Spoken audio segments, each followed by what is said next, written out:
الحمد لله نحمده ونستعينه ونستغفره ونتوب إليه أشهد أن لا إله إلا الله وأشهد أن محمدا عبده ورسوله صلواته وسلامه عليه وعلى آله وصحابته ومن تبعهم بإحسان إلى يوم الدين وبعد. Assalamualaikum warahmatullahi wabarakatuh. Mga kapatid sa relihiyong Islam,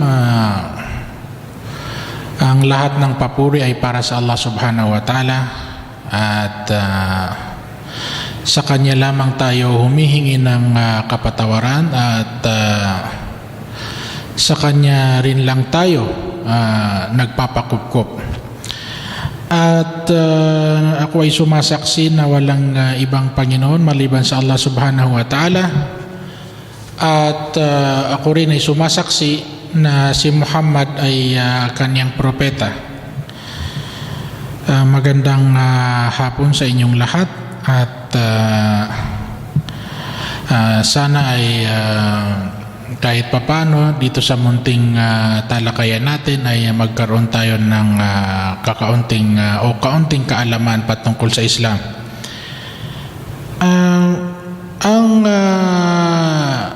Dapat sana na gagawin natin ay magkakaroon tayo ng follow-up lecture para sa inyo patungkol na rin sa pagsubaybay sa inyo sa pagyakap nyo sa Islam. Siguro hindi naman linggit sa inyong kaalaman na may pupunang kayong 7 araw na punta dito sa Islamic Center upang kayo ay upang maituro sa inyo yung mga basic, mga pangunahing mga batas o mga gawain sa Islam na nararapat lang na inyong malaman. Ngunit sa kadahilan ng hindi natin magawang isa-isahin kayo dahil sabi nga nila 5, 6 ata kayo. So minarapat nila na tayo ay magkaroon ng munting talakayan o usapin patungkol sa Islam sa pamamagitan ng lecture na ito na maaring nakikita nyo na rin dyan sa baba. So ang una is usually basic is kailangan napaka-importante sa Islam ay yung malaman natin kung ano yung nararapat natin gawin. So ang ating mahal na propeta na si Muhammad sallallahu alaihi wasallam ay nagbigay ng gabay sa ating mga mananampalataya sa Allah subhanahu wa ta'ala. Ang sabi niya ay binuo o binubuo ang Islam sa pamamagitan ng 5. So may 5 bagay o 5 pundasyon ng Islam na kung saan ang isang Muslim o isang maniniwala o mananampalataya sa relihiyong Islam ay nararapat na ito ay magampanan niya. Dahil kapag hindi niya ito nagampanan ay maaaring maikonsidera na hindi siya ganap na Muslima o di kaya Muslim. Ngunit ang 5 bagay na ito ay nararapat na gawin sa abot ng makakaya ng isang mananampalataya sa relihiyong Islam. So ano ang 5 ito? Ang sabi ng ating mahal na propeta, ang Islam daw ay binubuo sa pamamagitan ng 5. So ang una is ang pagsasaksi na walang ibang Panginoon maliban sa Allah at ang pagsasaksi na si Muhammad ay kanyang propeta.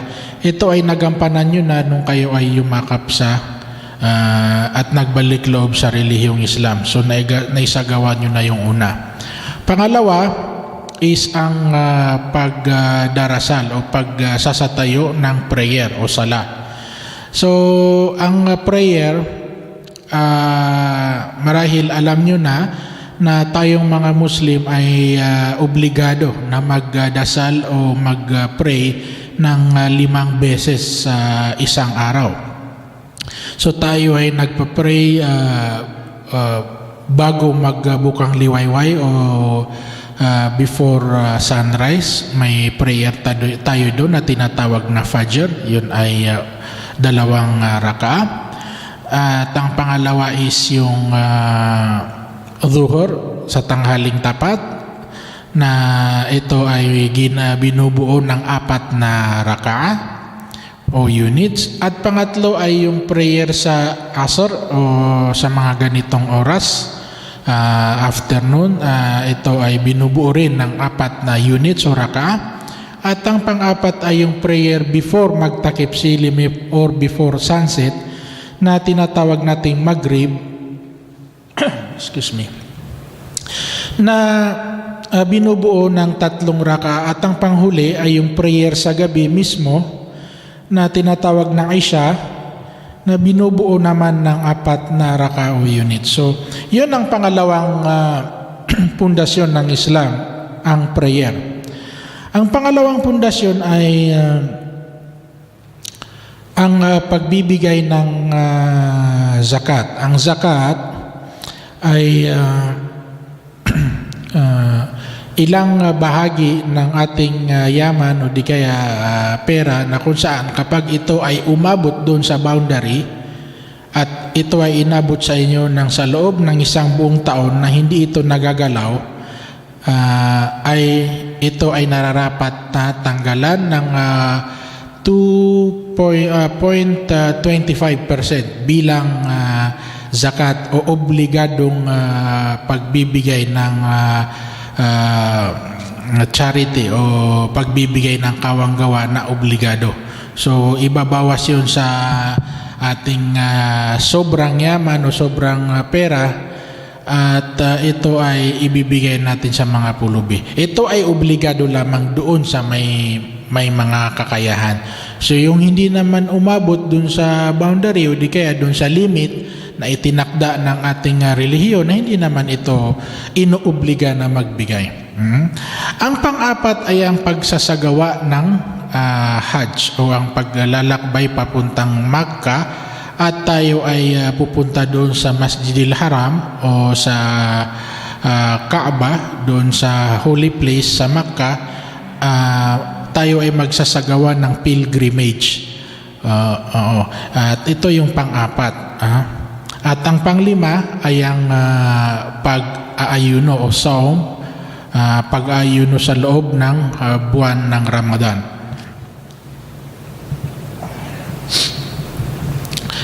Ang pag-aayuno sa buwan ng Ramadan is nais kong talakayin kahit papano ng kaunti, dahil ito ay nalalapit na.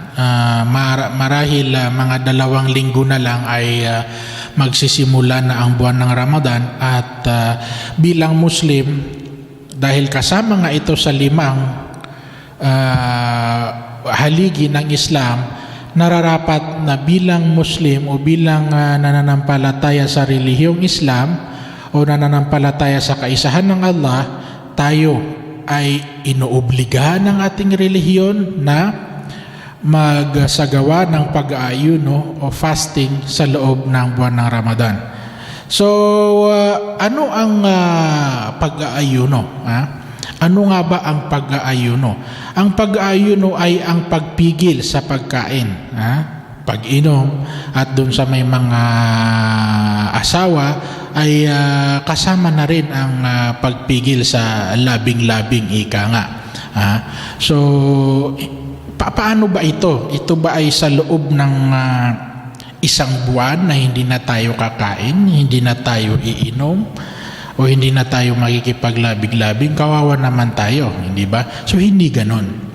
May itinakda na oras.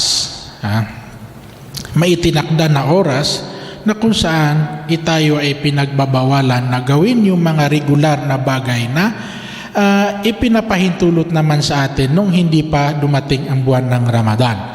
So ano ito?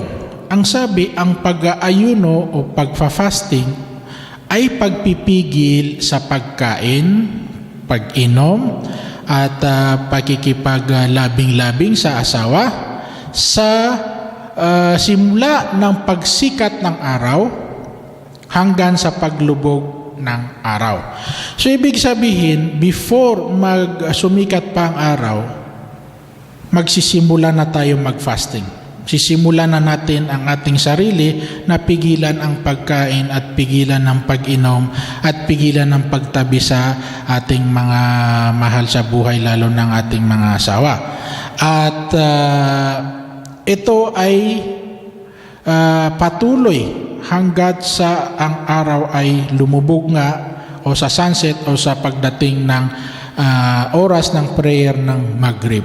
So ito yung limitasyon na kung saan o oras na ibinigay ng Islam, na kung saan sa sa bawat araw ng buwan ng Ramadan, doon sa oras na bago sumikat ang araw at sa paglubog nito, tayo ay pinagbabawalang gawin yung mga bagay na normal na amang nating nagagawa sa loob ng ibang buwan ng taon. So ito yung pag-ayuno sa buwan ng Ramadan. Bakit nga ba ito inobliga sa atin ng ating Panginoong Allah Subhanahu wa Ta'ala? Ang sabi ng ating Panginoon ay Ya ayyuhalladhina amanu kutiba alaykumus siyam kama kutiba alal ladzina min qablikum la'allakum tattaqun. Ang ibig sabihin ay kayong mga mananampalataya. Ang tinawag niya dito ay lahat tayo na naniniwala o nananampalataya sa Allah. Sabi niya, kayong mga nananampalataya, katotohanan na sa inyo ay ginawang obligado ang pag-aayuno. Sa katulad ng pag-obliga ko, sabi niya, sa mga naunahan nyo na mga tao. So sino yung mga naunahan natin? Ang mga dating mga propeta at sa kanilang mga tauhan. Halimbawa ay si Prophet Noah, si Prophet Moises, si Prophet Abraham, si Prophet Jesus, si Prophet Muhammad. Lahat ng mga naunahan natin at yung mga tauhan nila ay sila rin pala ay inobliga na mag-ayuno. Kaya ngayon tayo ay inobliga rin mag-ayuno. Bakit? Sa kadahilan ng la'allakum tattaqun. Upang kayo, sabi ng Panginoong Allah, ay matuto kayong matakot at sumunod sa Kanya o sa Allah Subhanahu wa Ta'ala. Ito yung unang purpose. Ito yung unang purpose dahil ang Allah Subhanahu wa Ta'ala, ang gusto niya sa ating bilang mananampalataya sa Kanya ay tayo palagi ay may pagsunod at pagsamba sa Kanya. Kapag tayo ay nag-aayuno, siyempre pinipigilan natin ang ating sarili na gawin yung mga bagay na usually pupwede naman sa atin o hindi naman ipinagbawal. So anong nagiging role natin? Anong epekto nito sa atin? Nagiging mapasensyoso tayo. So tayo ay nagiging matiisin.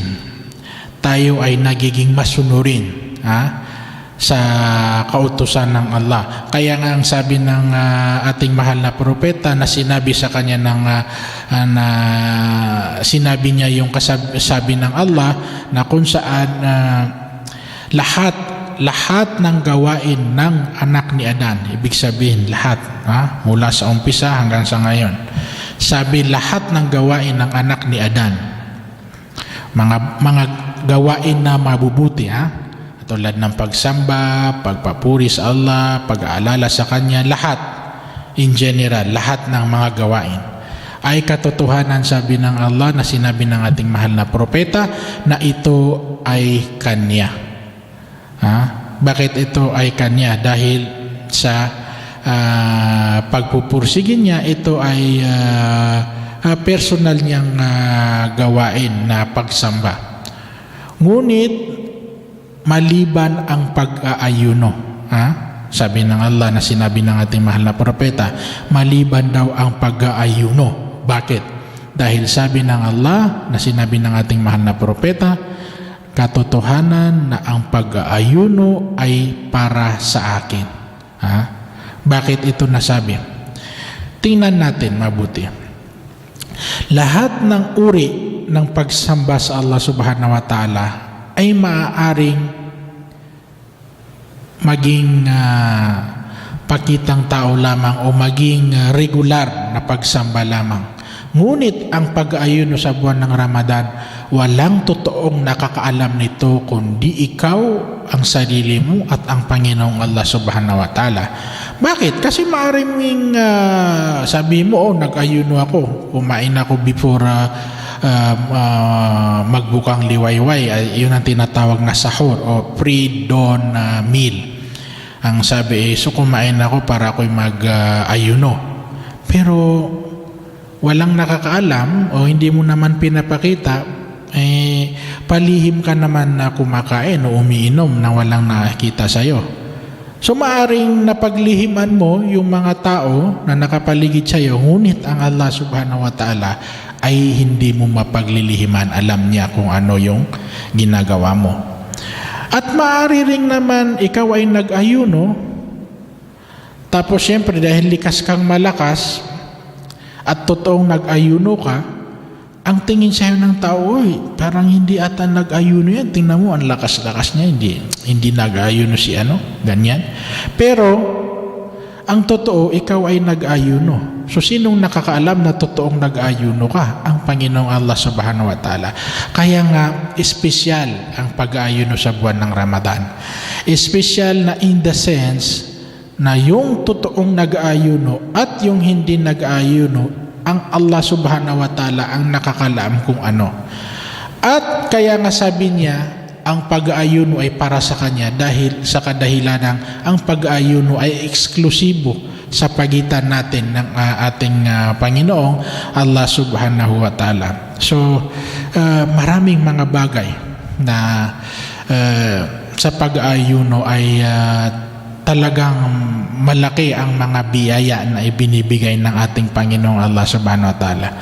Sa loob ng buwan ng Ramadan, may isang gabi dito may isang gabi na sadyang ibinigay ng Allah na kung saan doon sa isang gabi na yon, kapag ito ay natsyempo natin na tayo ay sumasagawa ng lahat ng uri ng pagsamba at di kaya pagpuri o di kaya pananampalataya sa Allah, tulad ng pagpapray, pagbabasa ng Quran, pagtatasbih o pag-aalala sa Kanya, kapag natsyempohan natin yon, ang reward na ibibigay sa atin ng Allah ay katumbas o higit pa sa 1,000 buwan.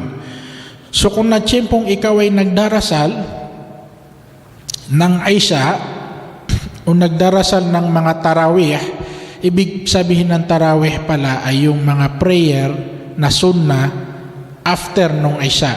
Sa buwan ng Ramadan may espesyal na pagsasala na kung saan after natin mag-pray ng Isha, may karagdagang prayer na tig-2 units na bubuuin ng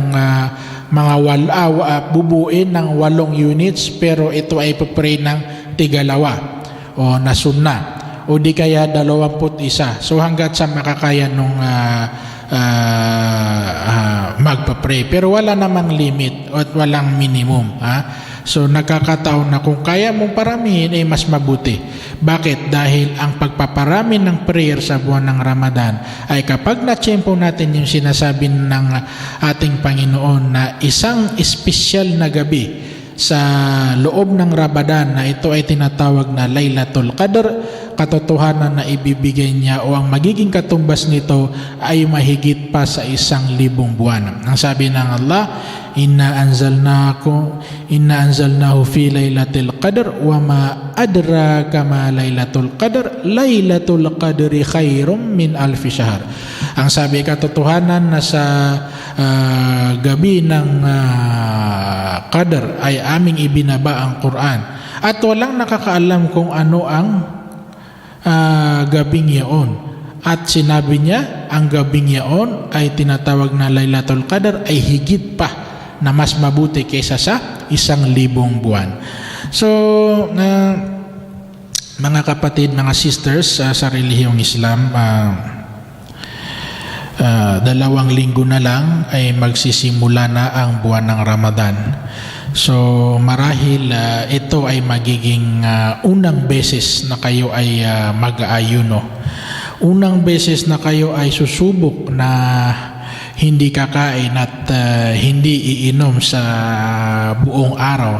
At maaring sa umpisa ay mahirap at hindi kayo makapag-adjust agad-agad, pero tinitiyak ko sa inyo, after ng 6 or 10 days is masasanay na rin kayo at makikita nyo na magkakaroon ng malaking pagbabago sa inyong katawan at sa inyong sigla, dahil ang pag-aayuno ay isa itong gamot. Actually, nililinis niya ang ating mga internal organs at marami itong naidudulot na kabutihan sa ating katawan, at maliban doon, ang pinakamahalaga, malaki ang naidudulot nito sa ating spiritual na aspeto o sa ating kaluluwa, dahil pinapatibay nito ang ating pananampalataya sa Allah, dahil nga tinuturuan niya tayong maging matiisin at mapasensyoso. At gusto ko na rin i-remind sa inyo na may mga bagay na sa eksklusibo sa mga babae na maaring hindi ka pwedeng mag-ayuno, katulad ng hindi rin pagpapray. Sa inyo is hindi naman lingit sa ating kaalaman na ang mga kababaihan ay may buwanang dalaw. So malinaw yan, doon pa sa hindi nakakaalam sa inyo, ang buwanang dalaw ng babae, kapag ito ay dumating sa kanya, bawal itong mag-pray. Hindi sa kanya ipinapahintulot ang pagdarasal, dahil nga doon sa blood flow na nangyayari, doon sa lumalabas na dugo. So hindi siya muna pinapayagang magdasal. At ang prayer ay hindi mo na kailangan bayaran kapag ikaw ay dinatnan ng buwan ng dalaw, patungkol doon sa prayer. Ngayon, sa buwan ng Ramadan, ikaw rin ay hindi pinapahintulutang mag-ayuno pag ikaw ay dinatnan ng buwan ng dalaw. Ngunit, ang kaibahan nito sa regular na prayer, itong buwan na Ramadan, bibilangin mo kung ilan yung nakaligtaan mo. Dahil nga sa ikaw ay may sakit o di kaya ikaw ay may dalaw. So, bibilangin mo kung ilan yon. Kung halimbawa ay 3 araw, halimbawa 5 araw, halimbawa 7 araw, pagkatapos ng buwan ng Ramadan, ito ay babayaran mo. Ito ay nararapat na bayaran na kailangan palitan mo yung mga araw na nakaligtaan mo o naiwan mo dahil nga sa kadahilan ng kung hindi ikaw ay may sakit, ikaw ay may buwan ng dalaw. So babayaran yon after ng buwan ng Ramadan. Ninanais ko na sana kayong lahat paghandaan nyo ang buwan ng Ramadan, dahil ang Allah subhanahu wa ta'ala ay mashallah, sa buwan na ito talagang ibubuhos niya sa atin ang kanyang mga biyaya. Isa sa nabanggit ay kada gabi ang ating Panginoong Allah subhanahu wa ta'ala ay kumukuha ng taong nakalista na o naandun na sa impyerno, at ito ay kanyang tinatanggal doon kada gabi yun. Pangalawa is ang buwan ng Ramadan, lahat ng pintuan sa paraiso ay pinapabuksan ng Panginoong Allah. So kung sino man ang nananampalataya at humihiling sa Allah, diretso na yon sa paraiso. Wala nang question. Nakabukas na ang paraiso sa panahon na yon. Pangatlo ay ang mga demonyo o mga satanas ay nakagapos sa buwan ng Ramadan. Sila ay nakagapos sa impyerno upang hindi makapaghasik ng lagim. Kaya kung mapapansin nyo, sa buwan ng Ramadan ay inshallah ay kayo ay maobserba nyo, parang ang mga tao sa buwan ng Ramadan, ang mga Muslim in particular, ay napakamasunurin sa mga batas dahil nga walang nag-uudyok sa kanila ng mga demonyo. At gusto ko na rin na idagdag na sa pag-ayuno sa buwan ng Ramadan ay isa sa nabanggit na biyaya nito ay sa pagitan ng dalawang Ramadan. Halimbawa may Ramadan ngayon at darating ka dun sa Ramadan sa isang taon, yung mga nagawa nating kasalanan sa pagitan ng dalawang Ramadan na yun ay lilinisin ng ating Panginoong Allah, at ito ay papawalan niya o buburahin niya yung mga kasalanan doon. Ang sabi nga ng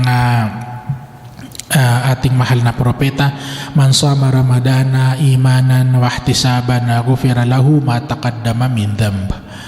Ibig sabihin ay kung sino man sa inyo ang mag-ayuno bilang pananampalataya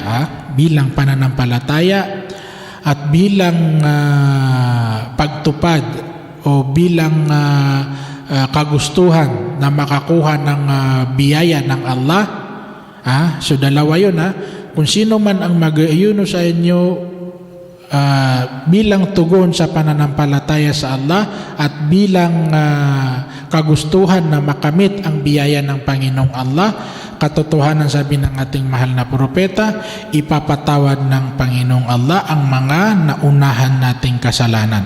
So kung ano man yung mga nagawa nating kasalanan previous, ito ay papatawad sa atin ng ating Panginoong Allah subhanahu wa ta'ala.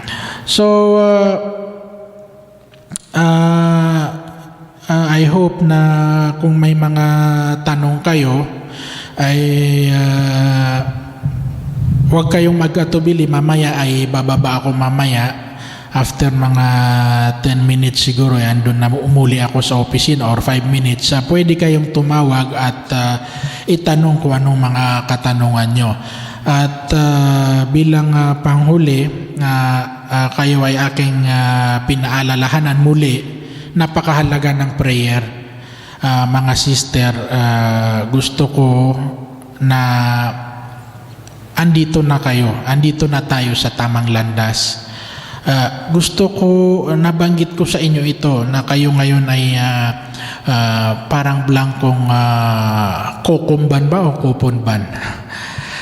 Para kayong blankong koponban na kung saan kayo ang magsusulat na ngayon nito.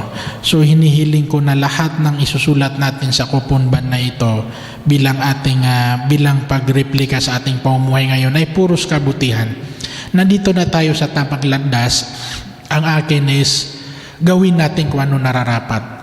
Huwag nating kaligtaan ng 5 times prayer dahil napakahalaga ng 5 times prayer. Aralin natin kung ano yung nasa prayer, kung ano yung mga dapat basahin doon, i-memorize natin. Unti-unti, hindi naman biglaan, unti-unti, at i-master natin ito. Dahil ang sabi ng ating mahal na propeta, kapag ang prayer natin ay naging matagumpay o pasado, lahat ng ating mga gawain ay pasado na. So ibig sabihin, pagdating natin sa kabilang buhay at tayo ay hinukom ng ating Panginoong Allah, titingnan una ay ang ating prayer. Kung ito ay pasado, lahat ng gawain natin ay pasado. So ang nung ibig sabihin nito, paraiso ang katiyakan ay bibigay sa atin ng Panginoong Allah. At hanggang dito na lang muna. Anyway, pag may oras kayo, punta kayo dito at pwede tayong magbigay ng mga karagdagang kaalaman. At I'm expecting na may mga tanong kayo, huwag kayong mag-atubili. Mamaya baba ko mga 5 minutes or mga 5 minutes at least. Pwede na kayong tumawag sa akin at magtanong kung ano ang gusto nyong itanong. At nang tayo ay makapagbigay ng kahit konting kaalaman at karagdagan sa inyong mga nabasa at natutunan sa ating relihiyong Islam. Maraming salamat sa inyong pakikinig at maraming salamat din sa pagpunta nyo dito sa Islamic Center, at hinihiling ko sa Allah subhanahu wa ta'ala na patuloy niya tayong gabayan lahat. At hinihiling ko sa Allah na lalo pa niyang palakasin ang ating pananampalataya at hinihiling ko rin sa Allah na ibigay niya nawa sa atin dito sa mundo kung ano ang makakabuti sa atin hanggang dong sa lalong-lalo na sa kabilang buhay. At bilang panghuling panalangin sa Allah subhanahu wa ta'ala, hinihiling ko sa Allah na tayo ay kanyang tayo ay biyayaan niya ng paraiso, at hinihiling ko sa Allah na tayo lahat ay mapunta sa paraiso at iiwas niya sa impyerno. Maraming salamat sa inyong pakikinig. Kung may tanong kayo, maya-maya bababa ko ha. So, assalamualaikum warahmatullahi wabarakatuh.